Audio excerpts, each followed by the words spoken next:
Handa umanong magpa-lifestyle check ang buong First Family. Tugon yan ng Malacanang sa isang ulat na ang distrito ni Ilocos Norte 1st District Representative Sandro Marcos ang may pinakamalaking natanggap na allocable funds.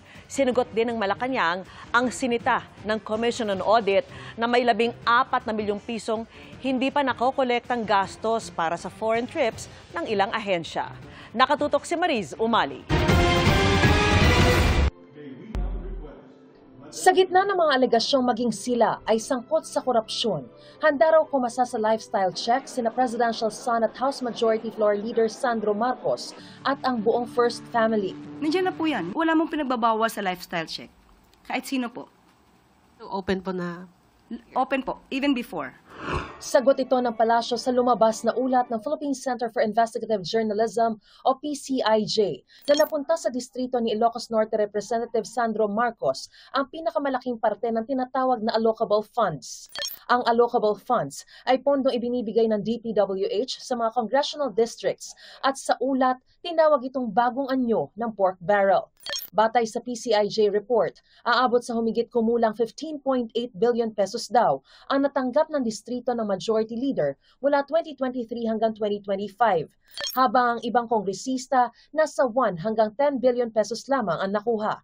Meron pang ilan na walang nakuha. Mas malaki rin umano ang natanggap ng distrito ng Majority Leader kumpara sa ilang distritong mas malaki ang populasyon.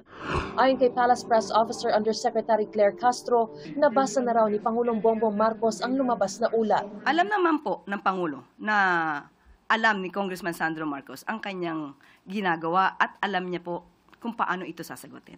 But as of now, I cannot speak for in behalf of Congressman Sandro Marcos. At sabi naman po niya, siya po ang nagboluntaryo. Kung ano man po ang issue sa kanya, siya mismo ang pupunta sa ICI para maimbestigahan po siya. Bigyan lamang po siya ng date para po magkaroon ng tamang schedule. Hinihinga namin ng pahayag si Representative Marcos kaugnay ng ulat ng PCIJ. Sinagot din ni Undersecretary Castro ang issue ng pag-flag ng Commission on Audit sa 14 million pesos na hindi pa raw nakokolektang gastos para sa foreign trips ng iba't ibang ahensya. Paglilinaw ng palasyo, inabonohan muna ng Office of the President ang mga gastusin sa biyahe. Kaya ang mga ahensya pa nga raw ang may obligasyon na mag-remit sa kanila. Ayon sa report ng COA, hanggang December 31, 2024, may 14,403,827 pesos and 63 centavos na overdue receivables mula sa iba't ibang ahensya ng pamahalaan na ginastos muna ng OP para sa airfare at hotel accommodation ng mga opisyal na bumiyahe sa abroad. Ipinunto rin ng COA na malaking bahagi ng mga ito ay may 1 hanggang 2 taon nang di nababayaran.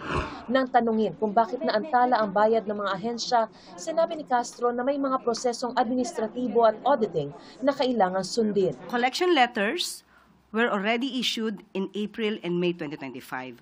Of the said amount, 7,887,555.64 or 55% were already collected to date.